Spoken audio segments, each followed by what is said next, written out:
To everyone, welcome to expert coaching classes. दोस्तों, इस science की सीरीज में आप लोगों का स्वागत है। आइए हम देखते हैं जो नेक्स्ट टॉपिक है, संवेग और संवेग संरक्षण सिद्धांत। सबसे पहले देखेंगे कि संवेग क्या होता है। तो आइए हम समझते हैं संवेग। आज हम दो टॉपिक पढ़ेंगे। पहला है संवेग, दूसरा है संवेग संरक्षण सिद्धांत।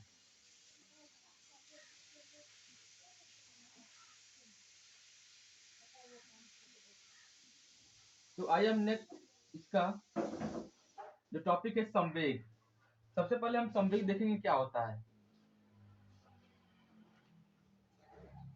जैसे संवेग, मान लीजिए कोई एक द्रव्यमान है, कोई वस्तु यम द्रव्यमान से है, वह भी वेग से गति कर रहा है, तो इसका संवेग क्या होगा। कोई द्रव्यमान यम है और वह भी वेग से गति कर रहा है, तो इसका संवेग p जो इक्वल टू यम भी होगा। अर्थात हम कह सकते हैं कि जो संवेग होता है, द्रव्यमान और वेग के गुणनफल को हम ही क्या कहते हैं, संवेग कहते हैं। जैसे यहाँ पर जो यम है द्रव्यमान है, v जो है वेग है, p जो है संवेग है। आइए हम देखते हैं इसका एसआई यूनिट क्या होता है।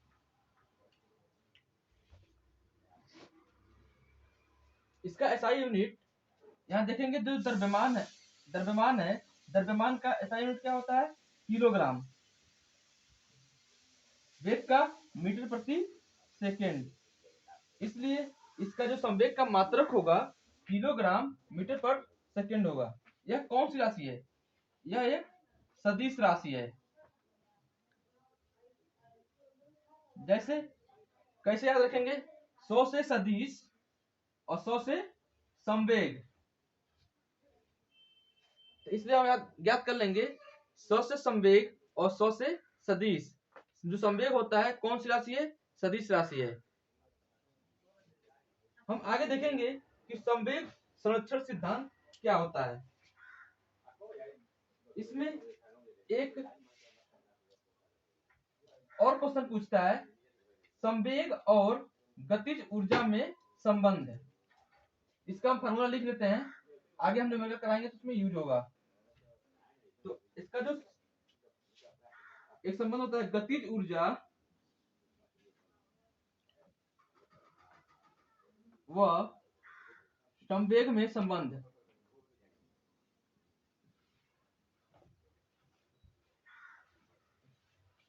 तो गतिज ऊर्जा को हम काइनेटिक एनर्जी के से रिप्रेजेंट करते हैं।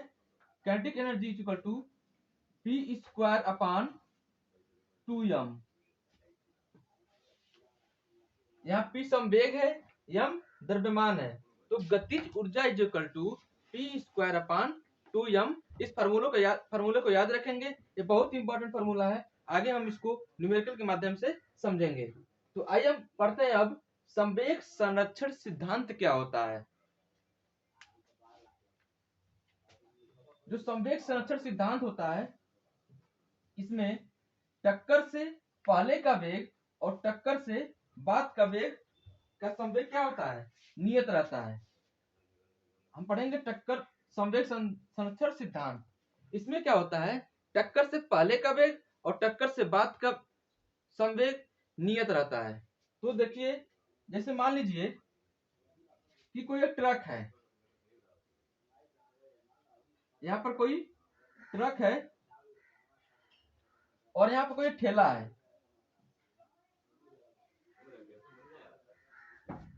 यह जो ट्रक m1 द्रव्यमान, यह जो ठेला है m2 द्रव्यमान से, इसकी प्रारंभिक वेग u1, इसकी प्रारंभिक वेग u1। जैसे मान लीजिए एक ट्रक है, धक्का मारेगा तो आगे निकल जाएगा।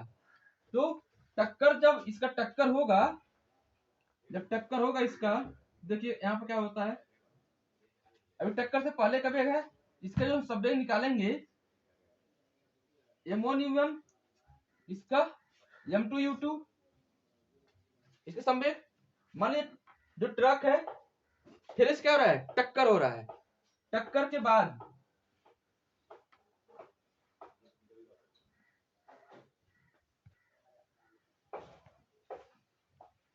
यहाँ क्या हो गया, ट्रक और ठेले टक्कर हो गया। तो यहाँ पर इसका जो वेग होगा, जो द्रव्यमान होगा m1 m2, जो इसका वेग होगा v1 v2। तो टक्कर के, अब टक्कर के बाद क्या होगा, m1 v1 m2 v2।